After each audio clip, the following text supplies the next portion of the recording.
안녕하세요. 캔들피그와 기마백의 나불대화 시간입니다. 최근에 인국공 사태 때문에 논란이 많은데요. 인천국제공항공사를 인국공이라고 부른다는 건 이번에 처음 듣는 분도 계실 겁니다. 사실 공기업을 준비하는 취업준비생들 사이에서 로망으로 자주 거론되는 긴 이름을 가진 공기업을 인국공, 한수원, 도로공 이런 식으로 많이 부릅니다. 취업준비생들이 잘 쓰는 단어라고 할 수 있죠. 이런 측면에서 봤을 때 인국공 사태라는 이번 이슈는 제목 자체만으로도 내용을 짐작할 수 있지 않을까 하는 생각을 해보는데요. 그래서 오늘은 인국공 이슈에 대해서 김하백님은 어떤 생각을 가지고 있는지 한번 들어보도록 하겠습니다. 반갑습니다, 김하백님. 네, 안녕하세요. 우리는 보통 어느 쪽도 선택할 수 없는 진퇴양난의 상황을 두고 딜레마에 빠졌다라고 표현하게 되는데요. 두 개의 선택 가운데서 어느 한쪽도 선택할 수 없는 상태에 빠졌을 때 딜레마에 빠졌다라고 얘기하게 됩니다. 그리고 경제학에서는 딜레마와 비슷한 표현으로 트릴레마라는 용어가 있는데요. 트릴레마는 세 가지의 목표를 동시에 달성할 수 없는 상황을 두고 결국엔 셋 중에 어느 하나 이상을 포기할 수밖에 없다는 의미에서 사용되는 용어라고 가리킬 수 있습니다. 보통 이런 선택지가 있을 때 무엇을 포기하는 게 더 나을까 하면서 기회비용 이야기도 따라 나오죠. 근데 딜레마, 트릴레마 이야기는 왜 꺼낸 겁니까? 네. 그럼 지금 이 트릴레마 얘기를 왜 하고 있는지 최근에 시끄러운 인국공 사태를 통해서 같이 한번 살펴보는 시간을 가져보도록 할게요. 우선 문재인 대통령은 대선 공약 중에 하나로 공기업을 중심으로 한 비정규직을 전부 정규직화하겠다는 공약을 내세웠는데요. 고용 안정과 처우 개선을 실행해 가면서 비정규직의 제로 시대를 만들어 나가겠다는 공약이었어요. 그리고 2017년 5월에는 취임 첫 외부 일정으로 인천공항공사에 방문하게 되는데요. 방문 이후 인천공항공사는 비정규직 1만 명을 즉시 정규직으로 전환하겠다고 밝히면서 빠르게 이를 이행해 나가려는 그러한 모습을 보여주기도 했어요. 작년에는 한국수력원자력도 비정규직 노동자 2천여 명을 자회사의 정규직으로 전환하게 되는데요. 강원랜드 같은 경우도 1781명의 협력업체 직원들을 정규직으로 전환하는 일이 일어나기도 했습니다. 그리고 최근에 들어선 인천공항공사의 보안검색 노동자 1900여 명이 정규직으로 전환되는 일이 확정됐는데요. 이를 두고 현재 대학가를 중심으로 한 한국 사회 전체가 분열될 정도로 흔들리는 모습을 보여주고 있습니다. 공기업을 준비하던 취업준비생들 사이에서 반감이 상당히 심하죠. 네, 맞아요. 물론 이번 일을 계기로 일부의 개인들 같은 경우에는 반가운 희소식으로 전해질 수 있는데요. 하지만 신규 취업을 노리는 또 다른 많은 개인들 같은 경우에는 역차별이라는 불만을 불러일으키는 계기로도 작용하게 됐어요. 사실 공기업을 포함한 공공부문의 가장 큰 특징은 정부에서 할당된 그 예산에 따라서 인건비의 규모가 정해지는 특징이 있는데요. 그런데 지금과 같이 비정규직을 대량으로 정규직화하게 됐을 땐 할당된 예산에 따라서 누군가 퇴직하지 않는 이상은 사실상 신규 채용의 문이 막힌 셈이라고 볼 수 있습니다. 그게 아니면 최소한의 예산을 늘리지 않는 이상의 신규 채용의 문이 굉장히 좁아지게 됐다고 이해할 수 있는데요. 결국 공공부문에 입사를 꿈꾸는 젊은 세대들 같은 경우에는 이번에 인국공 사태를 겪게 되면서 좋은 일자리를 얻기가 더욱 힘들게 된 상황이라고 생각할 수도 있을 것 같아요. 그것도 그렇고 취준생 입장에서 느끼는 상실감도 크죠. 네, 지금의 인국공 사태가 돌아가는 분위기를 보면 취준생들이 느끼는 그 상실감이 굉장히 크게 다가오는 것 같아요. 사실 이런 정책은 그동안 화합과 공정을 내세운 정부가 펼치는 정책이라고 보기엔 전혀 어울리지 않는 정책이라는 생각도 드는데요. 그런데 사실 이런 정책이 실행되면서 지금과 같은 결과가 나오게 된 이유 중에 하나에는 정작 직접적인 피해를 보게 될 지금의 청년 세대들이 그동안의 별다른 목소리를 내지 않은 이유도 있었다는 생각도 들어요. 아무튼 최근에 들어 많은 청년 세대들이 부러진 팬 운동을 펼치고 있는데요. 지금 이 운동은 불공정한 정규직 전환에 대한 불만의 표출로서 청년 세대들의 사회활동으로 이해할 수 있는 부분이라는 생각입니다. 저는 인건비가 어떻고 공기업 실적이 어떻고 경제적인 이야기를 떠나서 개인적으로 비정규직이 정규직으로 된다는 것 그 자체를 문제 삼고 싶지는 않은데요. 그런데 누구나 원하는 한정된 일자리라면 그 자리를 가지고 경쟁할 수 있는 기회도 모두에게 똑같이 제공되어야 되고 그 경쟁에 참여하는 경쟁자들이 설령 낙오를 하더라도 인정할 수 있는 룰이 정해지는 게 선행되어야 된다고 그렇게 봅니다.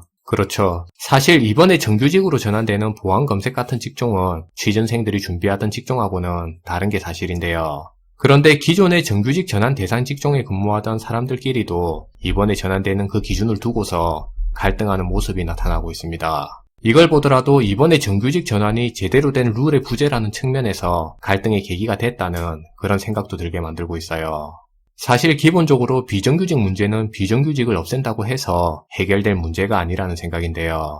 비정규직을 없애겠다는 말 자체는 비정규직보다 더 적은 숫자의 인건비가 많이 드는 정규직의 일자리를 더욱더 많이 만들겠다는 의미가 됩니다. 그리고 그 말은 비정규직 일자리라도 절실히 필요한 사람들 같은 경우에는 노동시장에서 퇴출돼야 된다는 그러한 의미를 가질 수가 있어요. 인력 예산은 한정돼 있으니까 그 말을 하시는 거죠. 네, 맞아요. 앞에서 세 가지의 목표를 동시에 달성할 수 없는 상황을 두고 트릴레마라는 용어를 사용한다고 했는데요.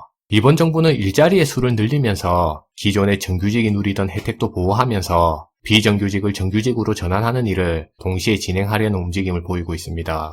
하지만 일자리 수 증가와 정규직 보호, 그리고 비정규직을 정규직화한다는 이 세 가지의 목표는 동시에 달성할 수 없는 트릴레마의 관계에 놓여 있다고 볼 수 있어요. 그러니까 기존 정규직 혜택은 줄이지 않으면서 일자리도 늘리고 정규직도 늘린다는 이 세 가지 목표가 뭔가 포기를 해야 되는 트릴레마라는 거죠. 그렇죠. 왜냐하면 정부가 공공부문의 일자리 수는 줄이지 않으면서 비정규직을 정규직화하기 위해서는 기존의 공공부문의 정규직이 누리고 있던 과도한 혜택들을 줄일 수밖에 없는 구조이기 때문인데요. 할당되고 지정된 예산을 사용하는 공공부문의 입장에서는 늘어나는 정규직의 인력에 비례해 예산을 확대하지 않는 한에는 기존의 정규직이 누리고 있던 혜택들을 내려놓아야 하는 부분이 있어요. 그렇게 해야 가능하다는 거죠. 기존 정규직 혜택을 줄이는 건 현실적으로 더 힘들 것 같은데요. 네, 맞아요. 그럼 그게 아니라 기존의 정규직의 혜택을 보호하면서 비정규직을 정규직화하게 됐을 땐 결과적으로 일자리의 수가 줄어드는 문제가 생길 수 있는데요.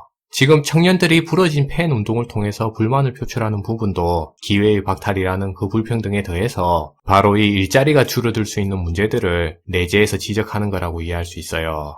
결론적으로 정부는 공공부문에 있어서 일자리 수 증가와 동시에 기존의 정규직이 누리던 혜택은 보호하면서 거기에 대해 비정규직을 정규직화하겠다는 요 세 가지 목표는 트릴레마에 빠지게 된 동시에 다 달성할 수 없는 정식적인 목표라고 이해할 수 있는데요. 그러니까 정규직을 늘릴 건지 일자리를 늘릴 건지 둘 다 하면 좋겠지만 둘 중 하나를 선택하고 집중해야 된다는 게 이게 포인트 아닙니까? 네, 맞아요. 그런데 경기 상황상 정규직 일자리 창출이 쉽지 않은 지금 상황에서는 비정규직이라도 일자리 수를 늘리는 게 중요하지 않겠습니까? 또 이 말하면 비정규직은 평생 비정규직으로 살아야 되냐 뭐 이러는 분 계실 텐데 비정규직이 가지고 있는 문제점 엄청나죠. 그걸 모르는 건 아닌데요. 그렇다고 비정규직이 가진 문제가 꼭 정규직으로만 해결할 수 있는 건 아니라는 부분도 같이 말씀을 드릴게요. 네.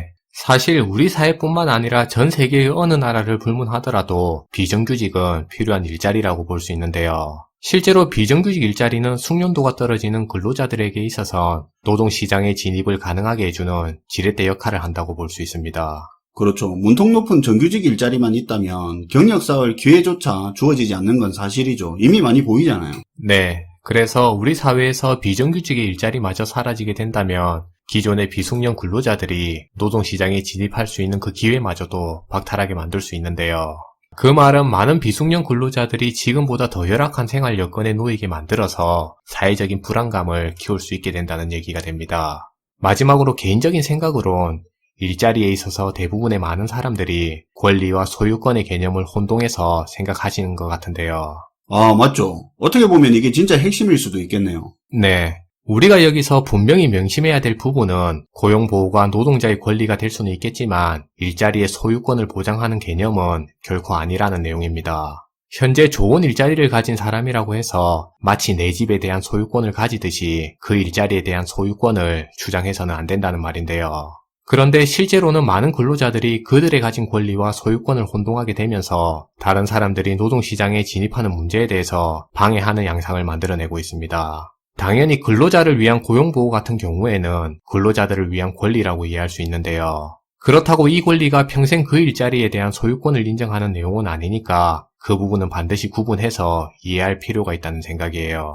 주변에서 한 번씩 보게 되죠. 특히 경제가 좋을 때는 안 그러다가 경기 안 좋아지고 그러면 그 일자리를 마치 자기 사유재산처럼 남이 손 못 대게 철저하게 보호하려 드는 모습이 나타나죠. 네, 특히 경제가 안 좋을 때 그런 모습이 많이 보여지는 것 같아요. 결국 정규직을 보호하고 일자리 수를 늘리면서 동시에 비정규직을 정규직화하는 정책은 할당된 예산의 기준으로 봤을 땐 불가능한 정책이라는 생각인데요. 정부는 현재 일자리를 걱정하고 나선 청년들의 목소리에 조금 더 귀를 기울이면서 정규직과 비정규직 간의 격차를 줄이는데 보다 더 많은 노력을 기울였으면 하는 생각입니다. 그리고 노조의 눈치보다는 청년의 어려움에 관심을 더 가지면서 정책을 펼쳐나갔으면 하는 게 많은 분들의 바람이라고 할 수 있을 것 같아요. 네. 오늘도 잘 들었습니다, 김하백님. 네, 감사합니다.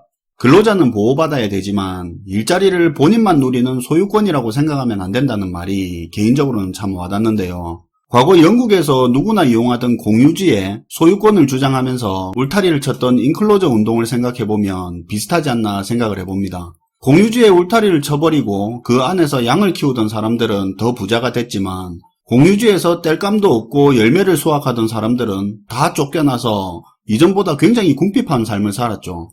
아무튼 여러분들이라면 근로 여건이 좋은 양질의 정규직을 늘릴 건지 혹은 근로 여건이 안 좋은 비정규직이라도 당장 일자리 수를 늘릴지 어떤 선택을 할지 그 부분도 궁금하네요. 시청해주셔서 감사하고요. 지금까지 나불대화 시간이었습니다.